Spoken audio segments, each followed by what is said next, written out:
વિદ્યાર્થી મિત્રો, આજે આપણે 12મા પાઠની અંદર એક મહત્વનો ટોપિક વર્ણપટ શીખીશું. મહત્વનો ટોપિક એટલા માટે કે માનો કે જમીનનું કોઈ ખોદકામ કરીએ છીએ અને અશ્મિ મળી આવે છે, તો આ અશ્મિ કેટલું પુરાણું છે,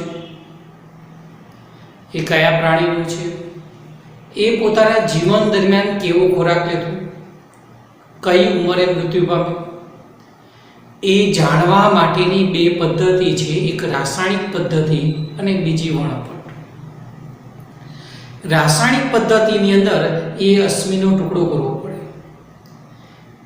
અને એના પર જુદા જુદા દ્રવ્ય એપ્લાય કરી કયા ઘટકો હાજર છે એના પરથી તમામ બાબતો જાણી શકાય, પણ એ ટુકડો ખરાબ થઈ જાય.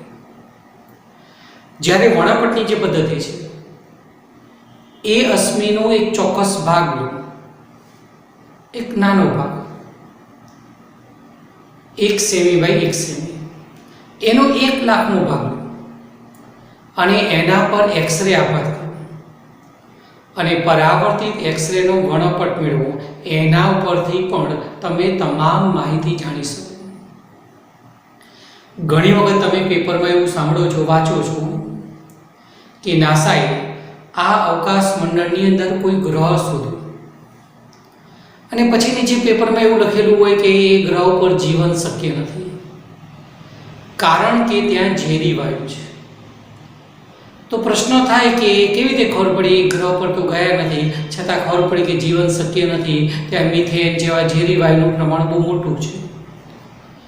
તો આ જે ગ્રહ છે એનું જે વાતાવરણ છે એના પરથી જે પરાવર્તિત પ્રકાશ આવે એનો વર્ણપટ મેળવાય અને એ વર્ણપટ પરથી એ વાતાવરણમાં કયા કયા વાયુ હાજર છે, ગુણધર્મ, તમામ બાબતો જાણી શકાય. એટલા માટે અત્યારે આ લેટેસ્ટ પદ્ધતિ છે.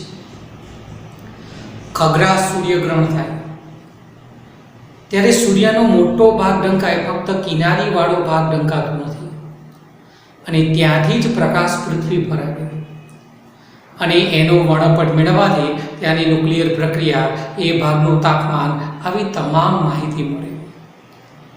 આમ વર્ણપટની મદદથી કોઈ પણ પદાર્થમાંથી પ્રકાશ ઉત્સર્જિત થતો હોય, કોઈ પણ દ્રવ્યમાંથી કે પરાવર્તિત પ્રકાશ આવતો હોય, તો એ પ્રકાશનો વર્ણપટ મેળવવાથી તે દ્રવ્યના ગુણધર્મ જાણી શકાય.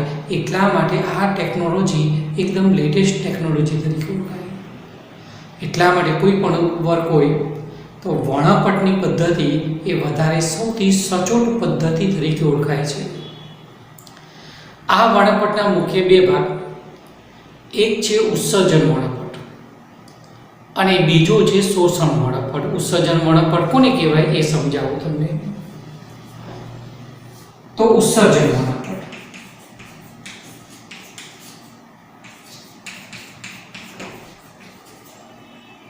આવી રીતે કોઈ પારદર્શક નળી હોય, એમાં માનો કે કોઈ વાયુ ભરેલો હોય, ધારો કે X નામનો વાયુ ભરેલો છે અને આ રીતે આપણે 20 સ્થિતિમાનનો તફાવત આપીએ છીએ, પોટેન્શિયલ ડિફરન્સ. તેથી આ વાયુના પરમાણુ ઉત્તેજિત અવસ્થામાં જાય, મતલબ પરમાણુમાં ઇલેક્ટ્રોન ઉત્તેજિત અવસ્થામાં જાય, એ ઇલેક્ટ્રોન ધરા સ્થિતિમાં આવે અને આ વાયુમાંથી વિકિરણ ઉત્સર્જિત થાય. એ વિકિરણ ચોક્કસ આવૃત્તિ ધરાવતો હોય, અમુક ચોક્કસ આવૃત્તિ વાળું વિકિરણ ઉત્સર્જિત થાય. એ કયો વાયુ છે એના પર આધારિત છે. આ જે અમુક ચોક્કસ આવૃત્તિ વાળું જે વિકિરણ ઉત્સર્જિત થાય છે એને આ પ્રકારના સાધન પર એપ્લાય કરવામાં આવે અને સ્પેક્ટ્રોમીટર નામનું સાધન કહેવાય. આ પ્રકારનું સાધન હોય, આ દેખાય છે ને, ભલે તમારા કોર્સમાં નથી, આ કોલિમેટર કહેવાય. વચ્ચે પ્રિઝમ ટેબલ કહેવાય. અહીંયા પ્રિઝમ હોય, ફિલ્ટર કાચ વાળો પ્રિઝમ હોય અને અહીંયા ટેલિસ્કોપ હોય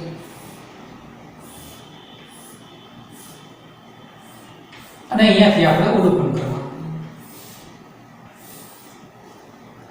અને અહીંયાથી જે વિકિરણ હાજર હોય એને અનુરૂપ ઊભી પ્રકાશિત રેખાઓ દેખાય. આ રીતે ઊભી પ્રકાશિત લીટી દેખાય રીતે જોઈએ ને આપણે, તો આ પ્રકાશમાં જે આવૃત્તિ હાજર હોય, જે તરંગ લંબાઈ હાજર હોય, અમુક ચોક્કસ અમુક જ એ તરંગ લંબાઈ કે આવૃત્તિને અનુરૂપ આવી ઊભી પ્રકાશિત રેખાઓ અહીંયાથી દેખાય. આને કહેવાય વર્ણપટ તરીકે ઓળખાય. અને આ પ્રકારના વર્ણપટને ઉત્સર્જન વર્ણપટ કહેવાય. અને વર્ણપટના અભ્યાસ પરથી આ વાયુના ગુણધર્મ આપણે જાણી શકીએ. એટલા માટે કોઈ અજાણ્યો ગ્રહ હોય અને એના વાતાવરણમાંથી પ્રકાશ આવતો હોય, એનો વર્ણપટ મેળવીએ તો એ વાતાવરણમાં કયા કયા વાયુ, કેટલું પ્રમાણ, આવી તમામ બાબતો આપણે જાણી શકીએ છીએ. એટલા માટે લેટેસ્ટ પદ્ધતિ. આમ પ્રકાશ ઉત્સર્જિત થાય, એનો વર્ણપટ મળે, એમાં જે આવૃત્તિ હાજર હોય એને અનુરૂપ ઊભી પ્રકાશિત રેખાઓ દેખાય. આને કહેવાય ઉત્સર્જન વર્ણપટ તરીકે ઓળખાય. બીજો પ્રકાર છે શોષણ વર્ણપટ. આ સ્પેક્ટ્રોમીટર નામનું સાધન તો દરેકમાં જોઈએ. માનો કે આ નળી છે, પારદર્શક ટ્યુબ છે, એમાં વાય નામનો વાયુ ભરેલો છે. ખાલી વાય એક્સ ના વાય એવા નામ આપું છું. અહીંયાથી બધી જ આવૃત્તિ વાળો પ્રકાશ આપવા થાય છે, બધી જ આવૃત્તિ અથવા તરંગ, જે આપણે ગામા કિરણથી સ્ટાર્ટ થઈ અને લાંબા રેડિયો તરંગ સુધીની વાત કરતા વિદ્યુત ચુંબકીય વર્ણપટ, એ બધી આવૃત્તિ કહેવાય. અને આ પ્રકાશ આ નળી પર આપાત થઈ આ વાયુમાંથી પસાર થાય છે. તો આ જે વાયુના પરમાણુ છે એને જેટલી ઉર્જાની જરૂરિયાત હોય એટલી જ ઉર્જાવાળા વિકિરણનું આમાંથી શોષણ કરે. બાકીનો પ્રકાશ અહીંયાથી પસાર થઈ જાય. હવે જે આવૃત્તિનું અહીંયા શોષણ થયું છે એ આવૃત્તિ વાળો પ્રકાશ અહીંયા ગેરહાજર હોય. હવે આપણે સ્પેક્ટ્રોમીટર નામના સાધનથી વર્ણપટ મેળવીએ તો જે આવૃત્તિ ગેરહાજર હોય, માનો કે આ બધી જ આવૃત્તિ અહીંથી જોઈએ ને તો આપણે આ રીતે ચિત્ર દેખાય. આ બધી જ આવૃત્તિ આમ સતત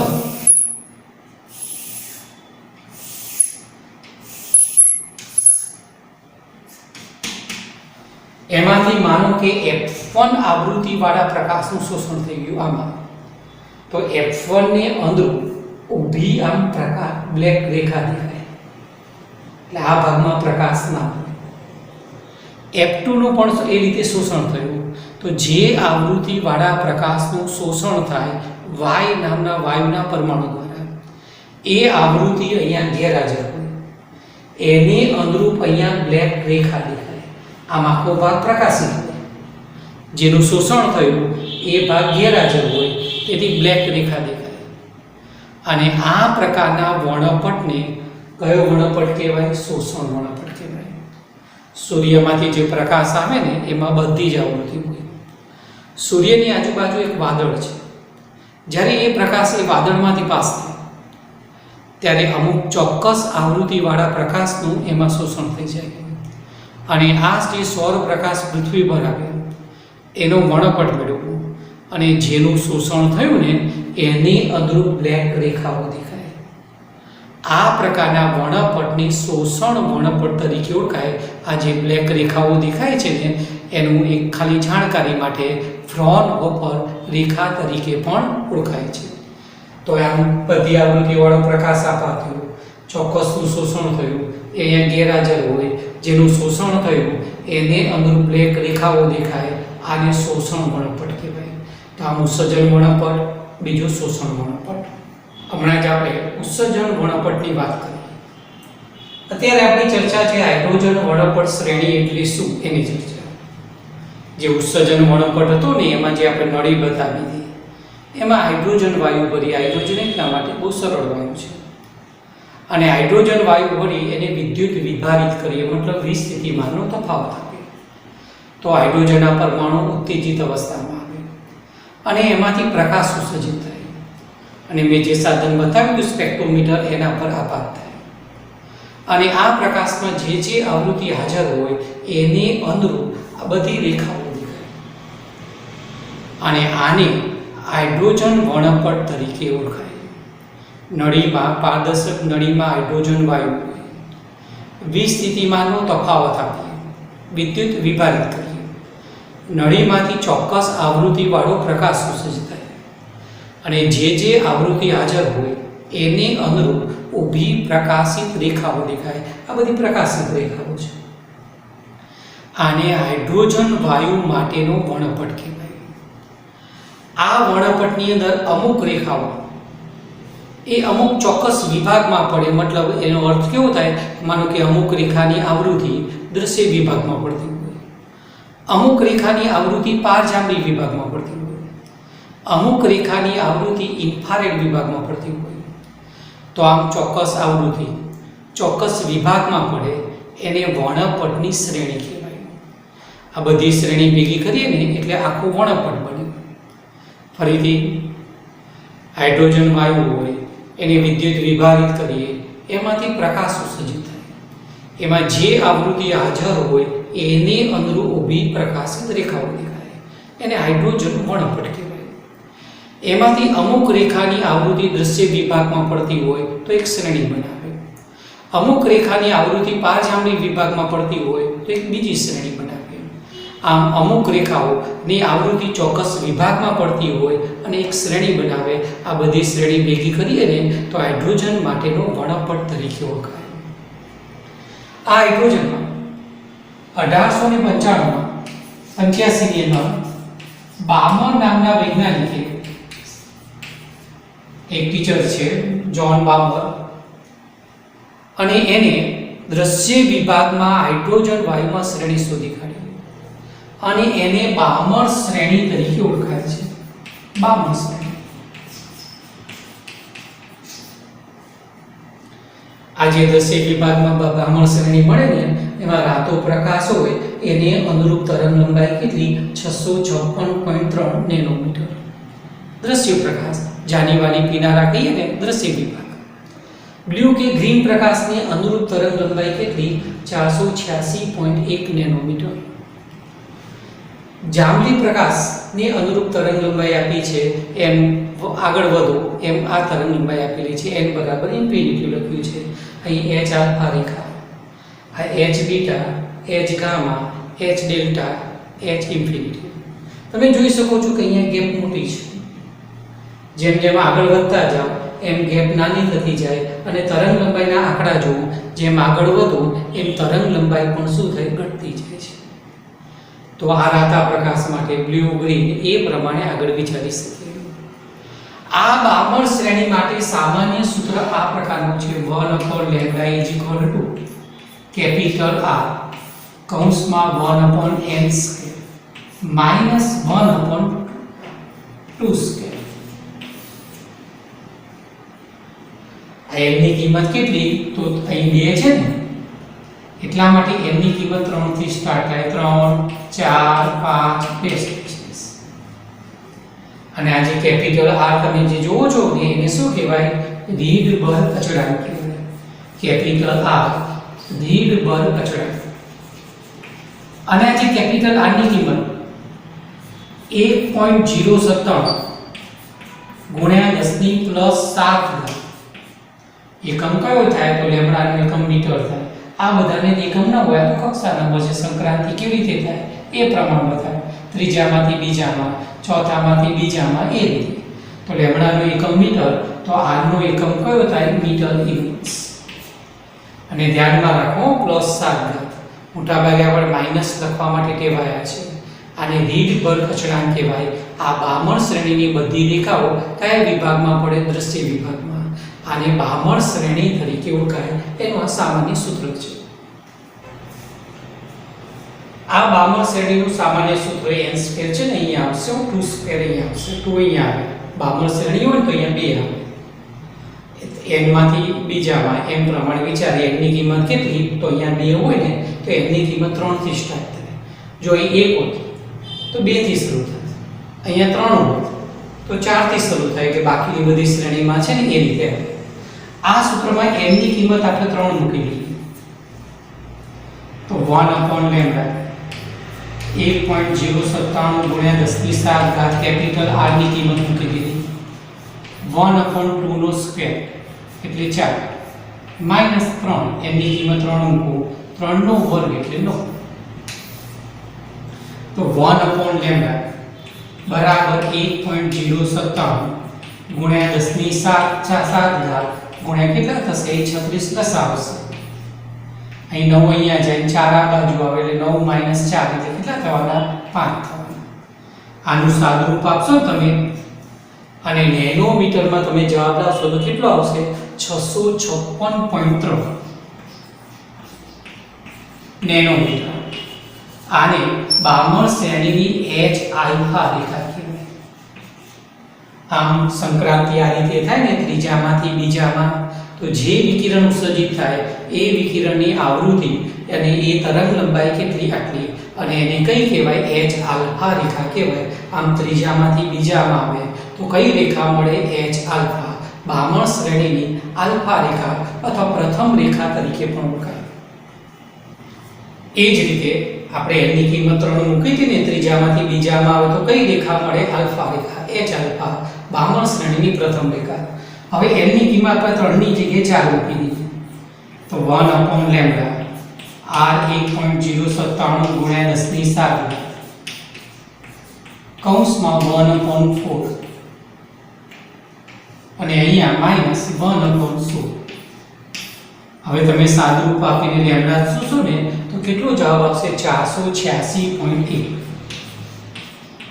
નેનોમીટર આને બામણ શ્રેણીની H બીટા રેખા તરીકે ઓળખાય બીજા નંબરની રેખા H બીટા એ જ રીતે તમે n ની કિંમત 4 ની જગ્યાએ 5 મૂકો તો અહીંયા 5 નો વર્ગ આવે અને તમે લેમ્ડા શોધશો તો 434.1 આવશે જેને શું કહેવાય H ગામા રેખા આમ ત્રીજામાંથી બીજામાં આવે તો H આલ્ફા રેખા ચોથામાંથી ઇલેક્ટ્રોન સંક્રાંતિ કરી બીજામાં આવે તો H બીટા પાંચમામાંથી બીજામાં આવે તો H ગામા ત્રીજામાંથી બીજામાં તો H આલ્ફા ચોથામાંથી બીજામાં તો H બીટા પાંચમામાંથી બીજામાં તો H ગામા એટલે આ તરંગ લંબાઈનો આપણો જવાબ આવશે જો આપણે n ની કિંમત ઇન્ફિનિટી મૂકી દઈએ તો ઇન્ફિનિટી મૂકીએ તો અહીં n બરાબર ઇન્ફિનિટી મૂકીએ તો અહીંયા છેદમાં અનંત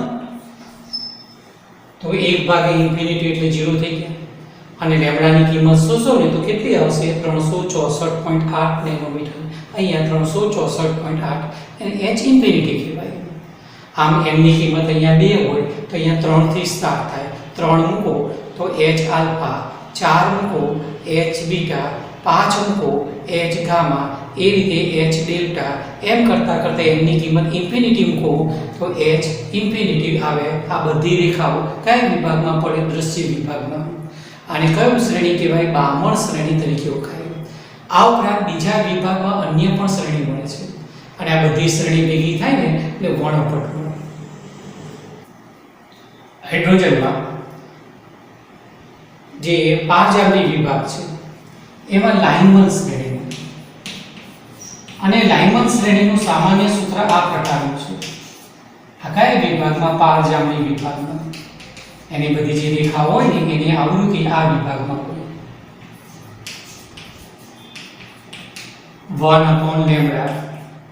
1/λ કેપિટલ R કૌંસમાં 1/1 નો સ્ક્વેર માઈનસ 1/n નો સ્ક્વેર જો તમે n ની કિંમત 2 મૂકો ને તો લાઇનમન શ્રેણીની આલ્ફા રેખા મળે H આલ્ફા અથવા L આલ્ફા પણ ક્યારેક લખ્યું હોય અથવા લાઇનમન શ્રેણીની પ્રથમ રેખા n ની કિંમત તમે 3 મૂકો ને અહીં 1 હોય તો અહીંયા સ્ટાર્ટ ક્યાંથી થાય 2 થી થાય અહીંયા 2 હોય તો અહીંયા 3 થી સ્ટાર્ટ થાય તો n ની કિંમત 3 મૂકો તો લાઇનમન શ્રેણીની બીજી રેખા મતલબ H બીટા એ રીતે n ની કિંમત તમે 4 મૂકો તો કઈ રેખા મળે લાઇનમન શ્રેણીની ત્રીજી રેખા આમ આગળ મૂકતા જાઓ એમાં બધી રેખાઓ કયા વિભાગમાં પડે પારજાંબી વિભાગમાં આને લાઇનમન શ્રેણી તરીકે ઓળખાય આ બધાની આવૃત્તિ અલ્ટ્રાવાયોલેટ મતલબ પારજાંબી વિભાગમાં પડતી હોય આ હાઇડ્રોજનની શ્રેણી છે બામણ શ્રેણી, લાઇમન, એના પછીની શ્રેણી, આ બધી શ્રેણી ભેગી થાય એટલે હાઇડ્રોજન વર્ણપટ બને. આ ઉપરાંત હાઇડ્રોજન વાયુમાં પારરક્ત વિભાગમાં 3 શ્રેણી મળે.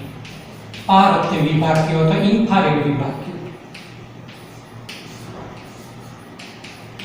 એક છે પાસન શ્રેણી. આ પાસન શ્રેણી છે ને એનું સામાન્ય સૂત્ર આ પ્રકારનું હોય: 1/λ r કૌંસમાં 1/3 નો વર્ગ માઈનસ 1/n નો વર્ગ. જો તમે n ની કિંમત 4 મૂકો તો પાસન શ્રેણીની h આલ્ફા રેખા મળે. પ્રથમ રેખા. n ની કિંમત તમે 5 મૂકો તો પાસન શ્રેણીની બીટા રેખા મળે. એ રીતે 6 મૂકો તો h ગામા મતલબ આ શ્રેણીની ત્રીજી રેખા મળે. આ બધાની આવૃત્તિ કયા વિભાગમાં હોય? ઇન્ફ્રારેડ એટલે પારરક્ત વિભાગમાં. આ જ વિભાગમાં બીજી શ્રેણી મળે છે, બ્રેકેટ શ્રેણી. અને આ જે બ્રેકેટ શ્રેણી છે એનું સામાન્ય સૂત્ર આ પ્રકારનું છે: 1/λ કેપિટલ R 1/4 નો square minus 1/n square. n ની કિંમત તમે 5 મૂકો ને, જો અહીંયા 4 હોય તો એ 5 થી ચાલુ થાય, અહીં 3 હોય તો એ 4 થી ચાલુ થાય. 5 મૂકો તો બ્રેકેટ શ્રેણીની પ્રથમ રેખા h આલ્ફા. n ની કિંમત તમે 6 મૂકો તો બીજી રેખા h બીટા. n ની કિંમત તમે 7 મૂકો તો h ગામા ત્રીજી રેખા. આ જ રીતે પારરક્ત વિભાગમાં ત્રીજી શ્રેણી મળે જેને ફંડ શ્રેણી કહેવાય. ફંડ અથવા કોઈ જગ્યાએ તમને હુંડ શ્રેણી શબ્દનો પ્રયોગ કરવો. આ ફંડ શ્રેણીનું સામાન્ય સૂત્ર 1/λ capital R 1/5 square minus 1/n square. જ્યાં m ની કિંમત કેટલી? 6 થી ચાલુ થાય, n બરાબર 6 તો ફંડ શ્રેણીની પ્રથમ રેખા h આલ્ફા. n બરાબર 7 તો ફંડ શ્રેણીની બીજી રેખા h ગામા. n બરાબર 8 તો ફંડ શ્રેણીની ત્રીજી રેખા h આલ્ફા. આ બીટા હોય, આ ગામા હોય. આ બધી શ્રેણી ભેગી થાય ને એટલે વર્ણપટ મળે. તમારા મનમાં પ્રશ્ન થાય કે બધી શ્રેણી કેમ મળે? તો કે હાઇડ્રોજન વાયુ છે, એને આપણે વિદ્યુત વિભારિત કરવું. આ એના કેટલાય પરમાણુ છે અને માનો કે પહેલી કક્ષામાંથી ઇલેક્ટ્રોન 8મી કક્ષામાં ગયો માની લો. હવે આ બધા જ ઇલેક્ટ્રોન, બધા જ પરમાણુ, બધા જ ઇલેક્ટ્રોન શું 8મી કક્ષામાંથી એક સાથે પહેલી કક્ષામાં આવે? એવું તો ના બને. જો એવું બને તો એક જ શ્રેણી મળે, લાઈન શુદ્ધ શ્રેણી મળે. પણ એવું થાય કે 8મી કક્ષામાંથી કોઈ ઇલેક્ટ્રોન 5મી કક્ષામાં આવે, 5માંથી 4થી કક્ષામાં આવે, 4થામાંથી પહેલી કક્ષામાં આવે. એમ બીજા કોઈ પરમાણુમાં એવું બને કે 7મી કક્ષામાંથી ત્રીજી કક્ષામાં આવે, ત્રીજામાંથી બીજામાં આવે, પહેલામાં આવે. આમ દરેક પરમાણુમાં સંક્રાંતિ અલગ અલગ રીતે થાય. એટલા માટે કેટલીક રેખાઓની આવૃત્તિ દ્રશ્ય વિભાગમાં હોય, કેટલીક રેખાની આવૃત્તિ પારજાંબલી વિભાગમાં હોય, કેટલીકની ઇન્ફ્રારેડ વિભાગમાં હોય. અને આ બધી શ્રેણી ભેગી થાય એને આપણે હાઇડ્રોજન વાયુનું શું કહે છે? વર્ણપટ કહેવાય. બામણ શ્રેણીમાં કયો વિભાગ? દ્રશ્ય વિભાગ. લાઇમન શ્રેણી કયા વિભાગમાં મળે? પારજાંબલી. અને બ્રેકેટ ફંડ, પાસન બ્રેકેટ અને ફંડ કયા વિભાગમાં મળે? પારરક્ત વિભાગમાં. ઇલેક્ટ્રોન પહેલી કક્ષામાં આવે તો લાઇમન શ્રેણી, બીજામાં આવે તો બામણ શ્રેણી, અને ત્રીજા, ચોથા અને પાંચમામાં આવે તો અનુક્રમે પાસન બ્રેકેટ અને ફંડ શ્રેણી. લાઇમન શ્રેણી કયા વિભાગમાં? પારજાંબલી વિભાગમાં. બામણ શ્રેણી દ્રશ્ય વિભાગમાં. અને આ ત્રણ શ્રેણી કયા વિભાગમાં થાય? પારરક્ત વિભાગમાં. આ બધી શ્રેણી ભેગી થાય એને હાઇડ્રોજનનો શું કહેવાય? વર્ણપટ કહેવાય.